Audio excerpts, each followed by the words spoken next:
आज का विषय है जीते जी मुक्ति।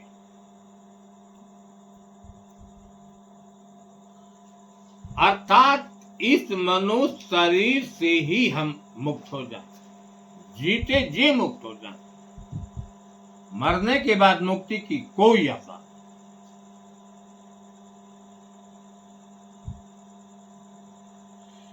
सवाल है मुक्ति क्या है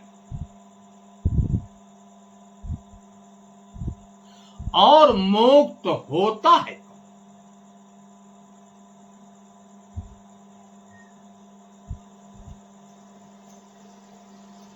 यह शरीर आप देख रहे हैं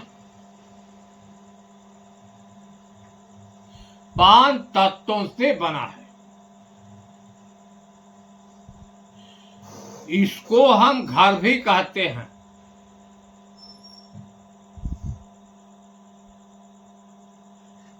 इस शरीर में 5 ज्ञानेंद्रियां हैं, 5 कर्मेंद्रियां हैं।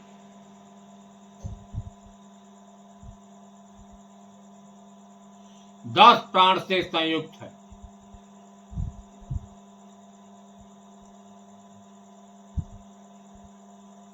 और चेतन की चेतना से चैतन्य है। इसके पास स्वयं की चेतना। इस शरीर रूपी घर में रहने वाले एक है परमात्मा तत्व। उसी को लोगों ने कहीं जीव कहा, कहीं आत्म कहा, कहीं चेतन कहा, कहीं ब्रह्म कहा। और दूसरी है उसकी माया शक्ति, जिसको अंतःकरण नाम से कहा जाता है। अंतःकरण का मतलब होता है भीतर क्रिया को जन्म देने वाले। वह है कौन? यही मन, चित्त, बुद्धि और अहंकार। आपने विचार करके देखा तो इस शरीर रूपी घर में रहने वाला एक परमात्मा तत्व है, दूसर की उसकी मर्जी। तो मुक्त कौन होता है?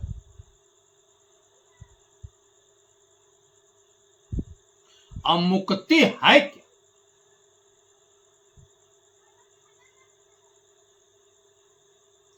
कबीर साहब ने कहा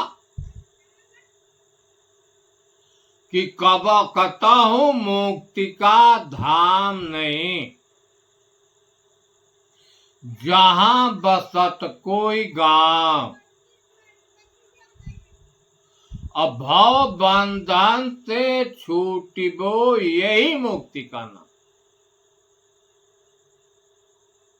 भव का बंधन क्या है? भव माने होता है संसार।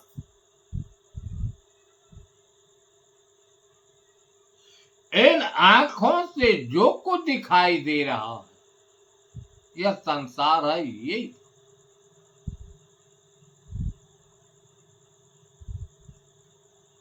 इस संसार में आसक्त होने वाला यही मन है और बुद्धि।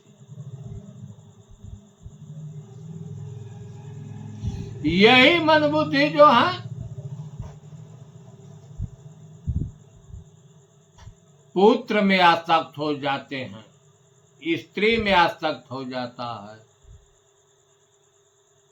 माता पिता में, रिश्तेदारों में यही आसक्त हो जाता है।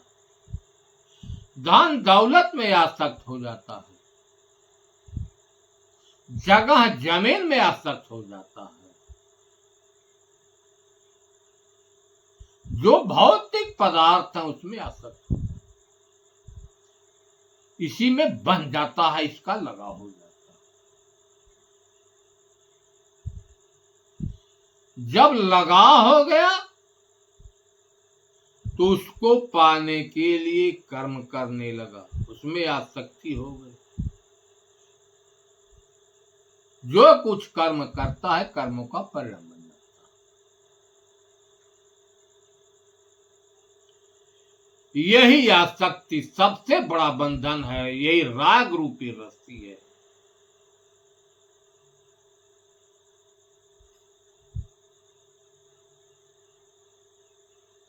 कर्मणा बद्धते जंतु विद्या तो विमुचते, यह प्राणी कर्म से बद्धता है और ज्ञान से ही मुक्त।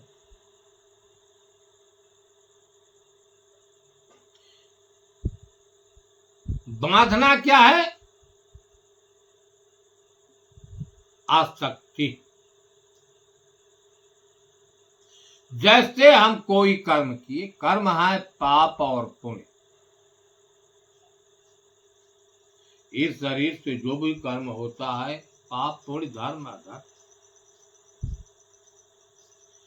अधर्म कर्म तो जो धारण करने योग्य नहीं है, अधर्म है।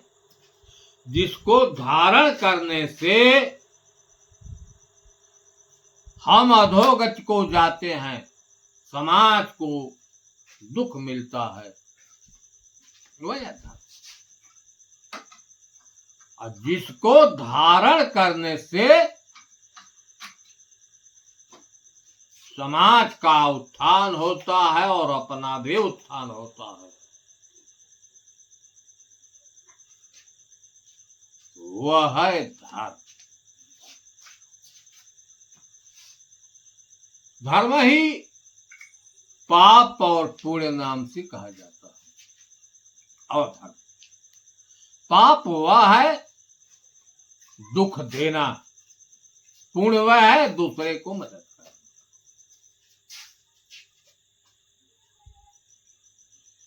पुण्य कर्म दो भागों में विभाजित हो जाता है, एक सकाम और एक निष्काम। सकाम कर्म जो है बंधन है, निष्काम कर्म जो है मुक्ति है। हम कर्म कर रहे हैं,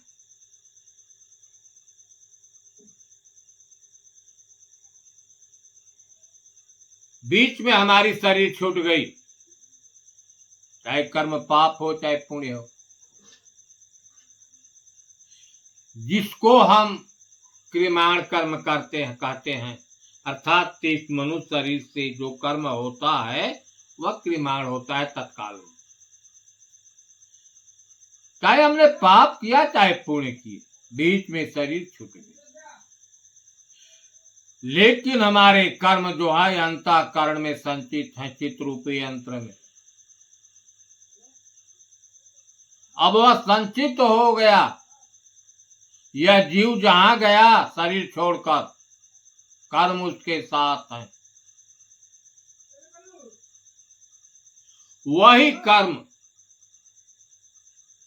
प्रारब्ध का मिलता, वही कर्मों के चलते हमें शरीर मिलती है। शरीर धारण करने में कर्म ही प्रधान है। 5 तत्व लया तन किन्ना, सो तन लय का किन्ना, कर्म के बस जीव कहता है, कर्म के जीव देना। तुमको मनुष्य की शरीर मिली है, लेकिन मनुष्य शरीर पाकर बार बार कर्म कर रहे हो, क्योंकि जो कर्म करोगे उसका परिणाम बनेगा, और परिणाम पाने के लिए फिर बार बार शरीर धारण करना पड़ेगा। जैसे जन्म मरण का रात,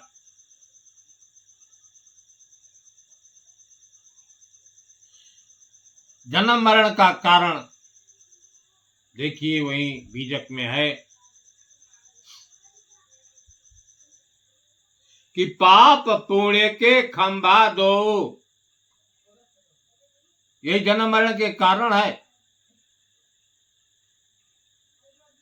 पाप पुण्य के खंभा दो, माया मेरु मानी, ये झूला है।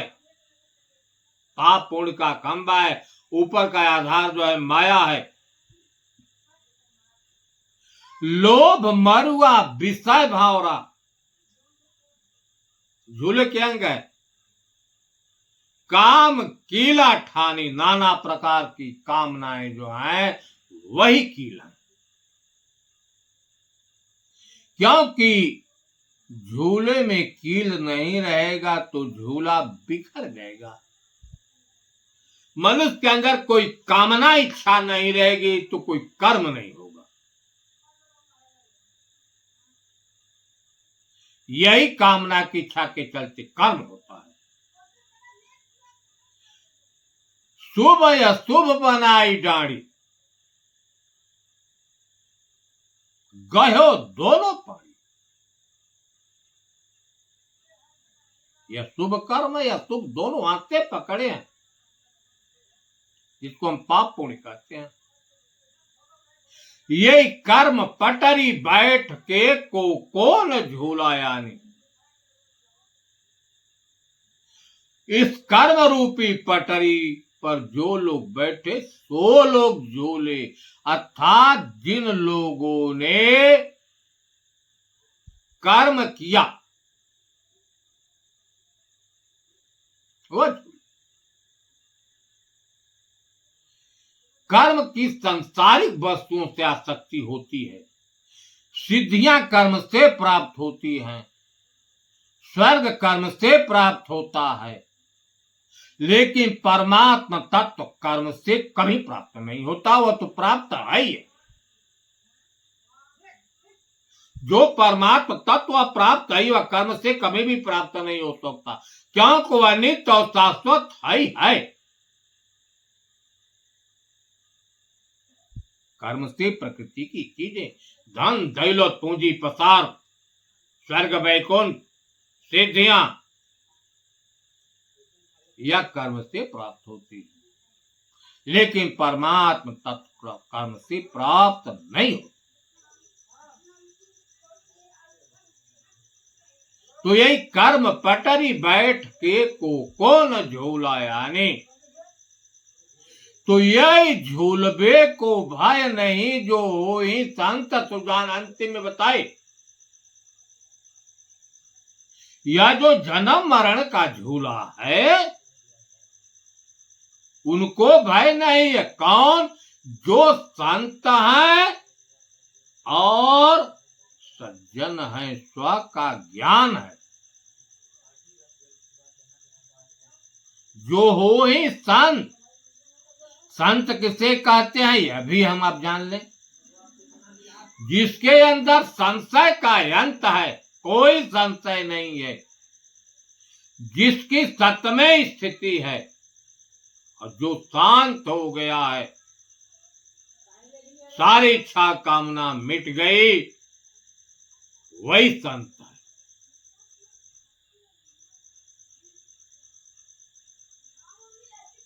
यही झूलबे को भय नहीं, इस जन्म मरण का प्रवाह का भय उनको नहीं है जो संत है और सज्जन। काय कबीर सत सुकृत मिले तो बहुरे न झूलया। सत का बोध हो जाए। सत्य क्या है यह भी जाने। सत्य एक ही है, सत्य अनेक नहीं। प्रकृति अनेक रूप में दिखाई देती है। प्रकृति आकाश को भी ले लेते हैं, वायु अग्नि जल पृथ्वी, 5 को प्रकृति नाम से जाना जाता है, लेकिन चेतन एक है, वही सत्य। ना भाव विद्यते सत, जिसका कभी भी अभाव न हो वही सत्य है। जिसमें परिवर्तन न हो वही सत्य है। गीता में प्रमाण दिए हैं कि नैनम छिंदन्ति शस्त्राणि नैनम दाति पावक न चैनम क्लेदयन्तापो न शोषयति। चैतन्य जो है, आत्मा जो है, ज्ञान स्वरूप है, आत्मा का कोई आकार नहीं है। जिसका आकार होगा उसी को अग्नि जला सकती है, शस्त्र काट सकता है, हवा गीला कर, हवा उड़ा सकता है, जल गीला कर सकता है। लेकिन जो मां चैतन्य स्वरूप है, ज्ञान स्वरूप है, वह प्रकृति उसका कुछ नहीं बिगाड़ सकती, क्योंकि प्रकृति उसी की सत्ता से चैतन्य है। प्रकृति के पास स्वयं की सत्ता नहीं है।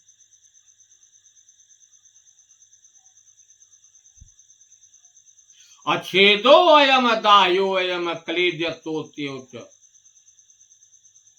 नित्य सार्वगता स्थारुण चलो अयम सनातन।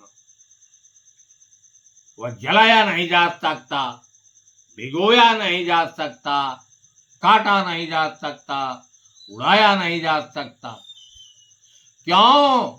कि नित्य और शाश्वत वह है। कोई वस्तु नहीं है कि उसको काटा जा सकता, वह है अविनाशी। अविनाशी तो तद वेदेन सारोमिदं ततम विनाशमव्ययस्वास्व न कश्चित् कर्तुम्। अविनाशी उसको जाने, सारे संसार को व्याप्त करके स्थित है, वही विनाशी, वही सत्य है। उसका जब बोध हो जाता है, काई कबीर सत्य सुकृत मिले, आत्मबोध हो जाए, मना स्थिति, बुद्धि की स्थिति आत्म में हो जाए, चेतन में हो जाए, जो काम हो वह निष्काम भाव हो, जीते जी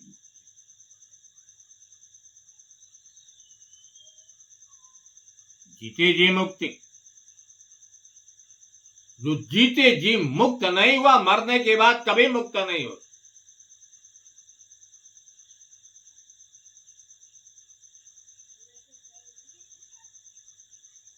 कबीर साहब ने कहा, बार बार कहा कि संतो जीवत ही करिया था, जीवत समझे, जीवत बूझे, जीवत ये ब्रह्मना। जीते जी अपने को जान लो, इस शरीर में रहने वाला चेतन कौन है, क्या लक्षण है, हम क्यों बार बार जन्मते हैं, क्यों मरते हैं, क्या कारण है, कैसे इससे छुटकारा होगा। अगर जीते जी नहीं जाना तो मरने के बाद कभी तो मुक्त नहीं हो सकते, न जान सकते। जब जानोगे कारण, तब कारण का निवारण करोगे। जब कारण का निवारण होगा तो रोग समाप्त हो जाएगा। किस कारण से रोग है, उस कारण का जब निवारण हो जाएगा तो रोग समाप्त हो जाएगा। रोग एक प्रकार का जन्मना और मरना है। जन्मना मरना क्या है? एक शरीर को छोड़कर दूसरा शरीर धारण करना। क्यों? कि शरीर समाप्त हो जाती है, इसमें रहने वाला जीवात्मा अविनाशी है। शरीर खराब हो गया, दोस्त फिर स्थूल फिर हो जाते इसी अंतरिक्ष में। शरीर खराब हो गया, निकल गए इसी अंतरिक्ष में, है इसी ब्रह्मांड में, उसका नाश होने वाला नहीं है। अब कर्मानुकूल जैसी कर्म है, जैसी आसक्ति है, वैसी शरीर मिलेगी। तो जीते जी आप इच्छा और वासना से रहित हो जाए। इच्छा कर भाव सागरे, जीते जी मुक्त होइए। इच्छा कर भाव सागरे, इच्छा के चलते संसार में आते हैं। तो इच्छा और वासना का हम दमन करें। सांसारिक वस्तुओं की इच्छा न हो, चाह न हो। अगर मुक्त होना है तो विषय और वासनाओं को दूर हटें।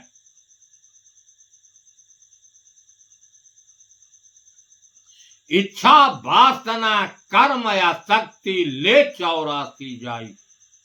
यह संसार में बार बार जन्मने मरने के हेतु है। तब कबीर साहब ने कहा कि इच्छा कर भाव सागरे, इच्छा के चलते हम संसार में आते हैं। तो पहले इच्छा का समन कीजिए।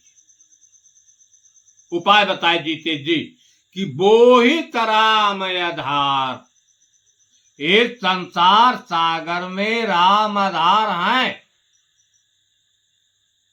राम कौन है यह भी जानना है कि सार्व रमयत सर्वत रमते रमनते अस्मिन् योगी, जो सब में रम रहा है, सर्वत रमा है, वही राम। हृदय बसे ते ही राम न जाना, जो हृदय में बसने वाला राम है। भगवान शंकर माता पार्वती को कहते हैं राम तत्व के बारे में कि गुणातीत सचराचर स्वामी, जो गुणों से परे है, जितने चर अचर हैं सब उसी से चैतन्य है, उसी की चेतना से चैतन्य है, उसी के प्रकाश से प्रकाशत।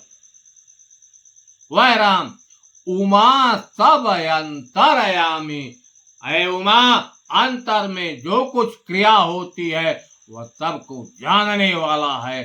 वह राम खोजना नहीं है, राम आपके हृदय में है, वही नाव है।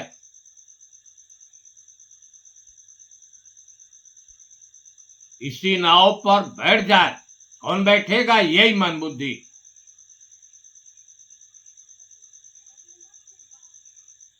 कहीं कबीर हरि शरण गौ, गोकुल भक्त विस्तार।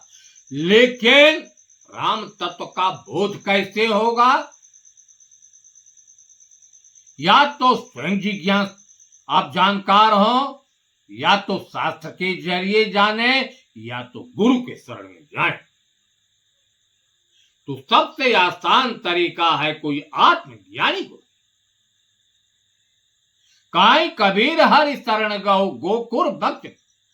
हरि कौन है? जो हमारे दुख को हरने वाला है, जो हमारे अज्ञान रूपी त्रिर को नाश करने वाला है, मोह रूपी अंधकार को नाश करने वाला है, वह है हरि। उसी को गुरु भी कहा जाता है।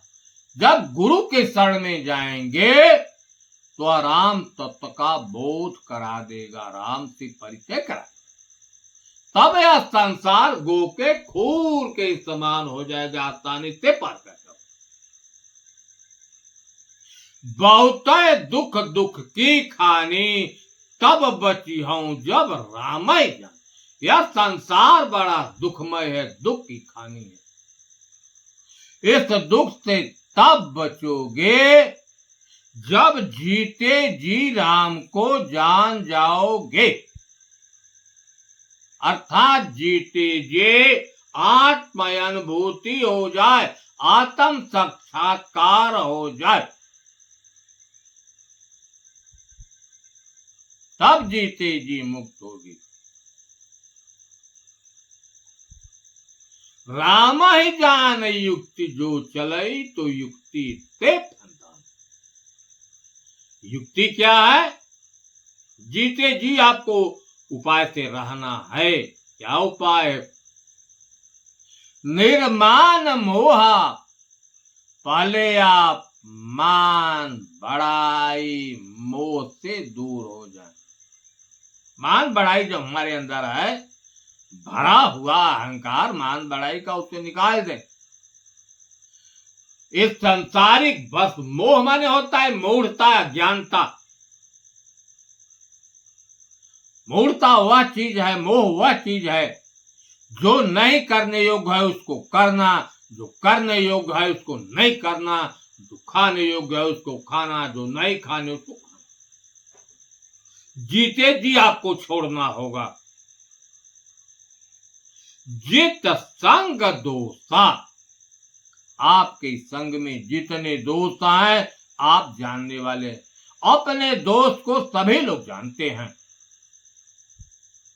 उस दोषों से आप दूर हो जाइए, दोषों को भगा दीजिए। विकार 6 होते हैं: काम, क्रोध, लोभ, मोह, मद, मत्सर, ईर्ष्या, द्वेष और यह खट विकार, यही दोष समयानुकूल आ जाते हैं। आ जाते हैं तो उनसे सचेत रहिए, उनको हटा दीजिए। अध्यात्म नित्य,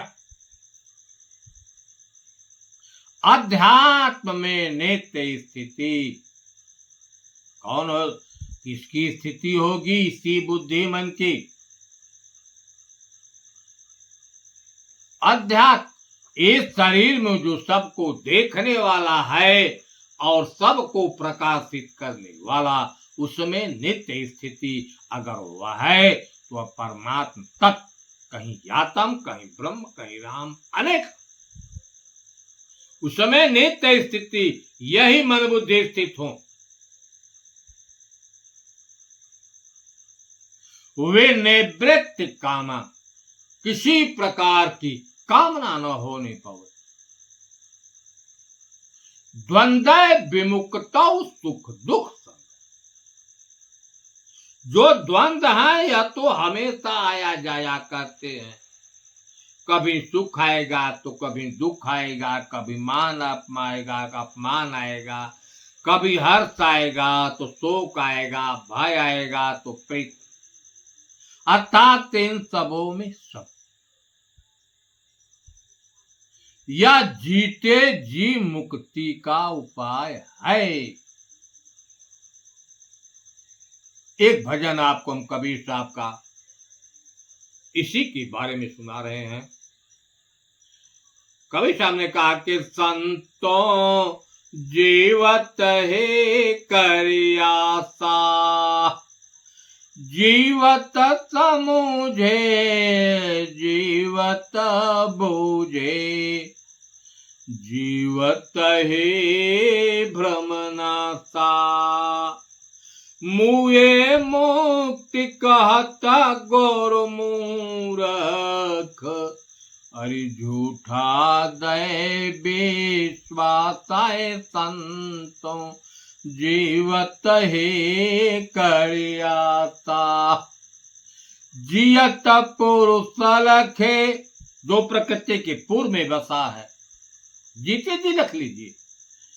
जियत प्रकृति लखी, माया को जीते जी रख लीजिए। जियत पुरुष लखे, जो प्रकृति के पूर्व में बसने से पुरुष कहा गया है। और जो दृश्यमान जगत है वह माया, वह प्रकृति। जियत पुरुष लखे जियत प्रकृति लखे, दोनों का कार्य निर्वारा, कार्य निर्वार पुरुष में चित दय, कर्म ही ले सुधारी, कर्म सुधार होय निष्कर्मी, सत में सुरत लगाई। ऐसी दशा अरे जब है बन पाई, जियत मुक्त हो जाई। कहीं कबीर सुना भैया संतों, भव बंधन छूट जाई। जब तक इच्छा वासना है, कर्म है, तब तक जीना है। जीते जी इच्छा वासना और कर्मों को मिटा दीजिए, आप मुक्त हैं। कहीं मुक्ति का घर द्वार नहीं है कि आप जाकर मुक्त हो जाएंगे। इस सांसारिक वस्तुओं से लगाव का छूटना ही मुक्ति है। साहे बंदगी।